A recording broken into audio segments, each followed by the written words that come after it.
नमस्कार, मी नितीन मोरे मराठी धमालमध्ये तुमच्या सगळ्यांचं स्वागत करतो. आज आपण आलो आहोत एका सुंदर अशा सलूनमध्ये. त्या सलूनमध्ये दोन असे व्यक्ती आहेत जे माझ्यासाठी थोडी हेअरस्टाईल वगैरे प्लॅन करत आहेत. तर बघा कोण आहेत, कसं आहेत दोघे.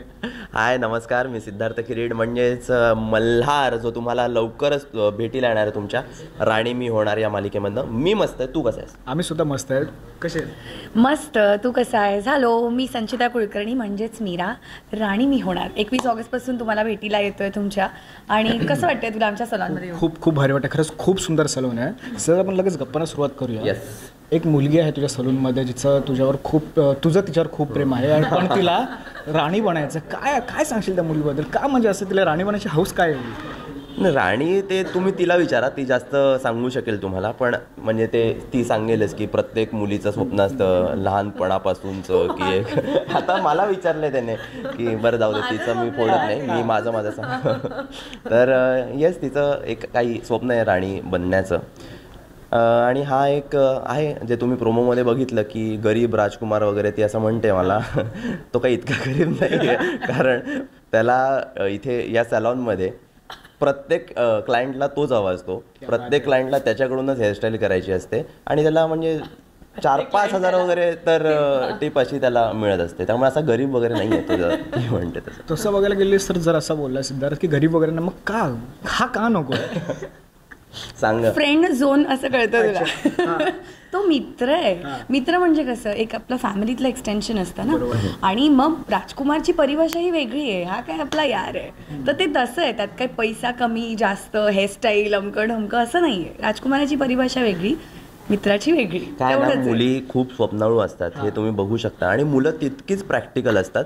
तो म्हणतो अरे मी आहे ना, कशाला शोधतेस तू तो राजकुमार, आणि मी होणार आहे ना बाबा, होईन, थांब ना जरा. पेशन्स नाही आहे मुलींकडे, पेशन्स नाही आहे. जेव्हा या मालिकेची स्क्रिप्ट आपल्याकडे येते किंवा प्रत्येक कलाकाराला कळतं किंवा काहीतरी या स्क्रिप्टमधून वेगळं असणार आहे, जेव्हा तुमच्याकडे आली त्यातल्या त्यात सोनी मराठी सारखी मोठी वाहिनी, काय होतं डोक्यामध्ये? म्हणजे आता काय, इतके वेगवेगळे कॅरेक्टर्स करून झालेत, पण असं काहीतरी हेअरस्टायलिस्ट म्हणून काम करायला मिळेल, कुठेतरी एक कॅरेक्टर करायला मिळेल असा विचार केला नव्हता. कारण आपण काय जातो सॅलॉनमध्ये, केस वगैरे चंपी करून देतो.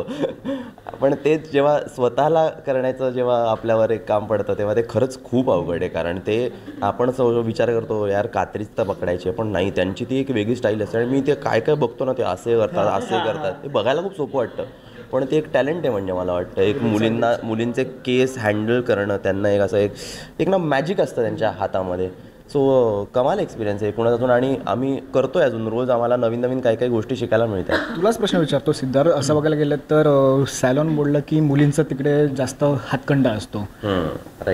ऑफ सेट कधी झालंय का मदत संचिताकडून की अरे हे असं करते तसं कर वगैरे असं काय? ॲक्च्युली हिच्याकडून नाही झालं, कॉपरेटिव्ह आहे बिचारी खूपच. म्हणजे की नाही करेक्ट करतो, अरे हां आता जमतंय तुला वगैरे, हे असं करायला चुकते तुझं, असं कधी झालेलं कधी? हां, म्हणजे ते सांगत असतात, सगळेच सांगत असतात. आणि मला असं वाटतं की ज्याला येत नाही तोही सांगत असतात. काही येत नसतं, काही माहित नसतं. हां, पण ते स्वतःला जेव्हा करायला लागतं ना, तेव्हा खरं कळतं की लांबून सांगणं सोपं की अरे असे कर रे, ते दिसत नाहीये, पण ते करून बघायला. कारण ना तुझेच बघा रे किती म्हणजे आपल्याला, मला असं वाटतं मला स्वतःचे केस अजून हँडल नाही करता येत, एवढूच आहेत आपले केस. बरं मुलींचे केस तर एवढे, ते कसे करायचे? खूप अवघड आहे तुमचं काम यार. संचिता, तू काय सांगशील जेव्हा तुझ्याकडे या मालिकेची स्क्रिप्ट येते, काय डोक्यामध्ये विचार? खूप कारणं होती. एक, सोनी मराठी वाहिनी, परत एकदा काम करायला मिळत होतं. So it's like coming back home. आणि एक ते कम्फर्ट असतं, एक प्रेम असतं. त्यात सोनीचं काय आहे ना की असे वेगवेगळ्या मालिका तुम्हाला बघायला मिळतात. फक्त आमचीच नाही, तुम्ही बघा 7-7:30 पासून बरेच वेगवेगळे विषय आहेत. त्यातनं एंटरटेनमेंट आणि मेसेज हे दोन्ही आहे. फक्त सासू सुना ड्रामा नाही आहे, एक ते कारण. दुसरं, आयरिस प्रोडक्शन करायचंच होतं मला किती वर्ष. म्हणजे एक ते लिस्टमध्ये असतं ना की आयरिस प्रोडक्शन बरोबर काम करायचं आहे.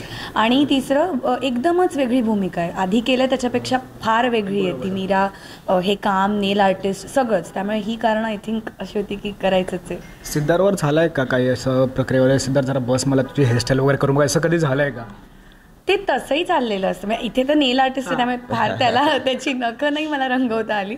पण ते कायमच काहीतरी चाळे काहीतरी सुरूच असतं. पण तुम्ही बघू शकता ही एक नेल आर्टिस्ट आहे, पण हिची नखं बघा, ती स्वतःच करत नाही. ती का करत नाही त्याच्यासाठी तुम्हाला मालिका बघावी लागेल ना. आणि पहिल्या दिवशी बघून वगैरे नाही चालणार. रोज बघा. पहिल्या दिवशी मी नाही सांगणार आहे का ते, पण प्लीज बघा रोज. मग तुम्हाला कळेल की मीरा स्वतः नेल आर्टिस्ट असते, पण ती स्वतःची नखं रंगवत नसते.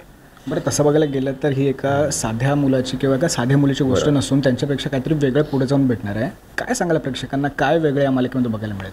नाही, उलट मला असं वाटतं की साधीच आहे, असं काही खूप वेगळं नाही. म्हणजे रिलेट करणारी आहे प्रत्येकाला, की कोणीतरी युगाचाच एक श्रीमंत नाही, प्रत्येक मुलीचं जे स्वप्न असतं त्यालाच घेऊन नये, की एक नॉर्मल मुलगी असते जी middle class, lower middle class फॅमिलीमधले जे मॅक्सिमम क्राऊड आपल्या, कारण हे आम्ही दोघं आहोत ते वसईमधले आहोत. सो असा रिलेट करणारा आहे की 2 सॅलॉनमधले आहेत, काम करणारे आहेत आणि त्यांची फ्रेंडशिप आहे. आपण पण करतो, म्हणजे आपल्या कुठेही जॉब करतो तेव्हा एक फ्रेंड असतात, पण ते लोकांना वाटत असतं उगाच की हां कुछ तो है, गडबड आहे बाई, पण तसं काही नसतं. म्हणजे मे बी ते होऊ शकतं, पण ते तसंच नसतं. सो अशी एक खेळकर अशी एक स्टोरी आहे मित्रमैत्रिणींची, आणि पुढे काय होतं ते बघूया. नक्कीच. तू काय सांगशील? मी उलट तेच सिद्धार्थ म्हणाला तसं, खरं तर सर्वसामान्य मुलं त्यांचीच ती स्टोरी आहे, त्यामुळे ते लोक रिलेट करूच शकतील. त्यातून आमचे जे असे प्रोफेशन्स दाखवलेत ना, हे हल्ली बूमिंग प्रोफेशन्स आहे आणि कुठलंच काम छोटं नसतं, कारण हे खूप अवघड आहे. म्हणजे नेल आर्टिस्ट पण जेव्हा आता मी ते रोलसाठी म्हणून जेव्हा ट्रेनिंग किंवा बघत होते, ते खूप अवघड आहे. त्यामुळे त्या मुली पण रोज कुठून लोकल ट्रेन घेऊन प्रवास करून येतात, रोज त्यांच्या क्लायंट्सना हवं तशी त्यांची नखं रंगवणं. तर मला उलट वाटतं की साधारण मुली पण रिलेट करू शकतील, ज्या करतात त्या पण, ज्या करायला जातात त्या पण, आणि हेअरस्टाईलिस्ट तेच तसंच. त्यामुळे आणि मला असं वाटतं रिलेटेबिलिटी ना खूप इम्पॉर्टंट फॅक्टर आहे. कधी कधी ते तुम्हाला जर ही माझ्यासारखी आहे किंवा घडतंय किंवा मी अशी आहे किंवा माझी जी स्वप्न आहेत ती कदाचित प्रत्येक मुलीची कुठल्या तरी स्टेजला होतीच असतील, तर किंवा ही मैत्री प्रत्येकाच्या आयुष्यात एक तो असा मित्र मैत्रीण असतातच की लोकांना वाटतं आणि प्रत्येक असा असतोच की तो मित्र असतो, पण म्हणजे मित्र असतो पण त्याला नेहमी वाटत असतं यार का नाही आपल्यासोबत असं सुद्धा ही पाहिजे, प्रत्येकाचं फिलिंग असतं. नाही, खरंच खूप भारी वाटतं तुमच्यासोबत गप्पा मारून. पुढे सुद्धा प्रमोशनच्या दरम्यान आपण भेटत राहू. तोपर्यंत खरंच थँक्यू आणि ऑल द व्हेरी बेस्ट तुमच्या कामांना. So much. तुझ्या लोकांना सांग की बघा तुझ्या जे काही कोणी सगळ्या मराठी धमालच्या सगळ्या प्रेक्षकांना सांगतो की एक नवी कोरी मालिका येते, राणे मी होणार ग.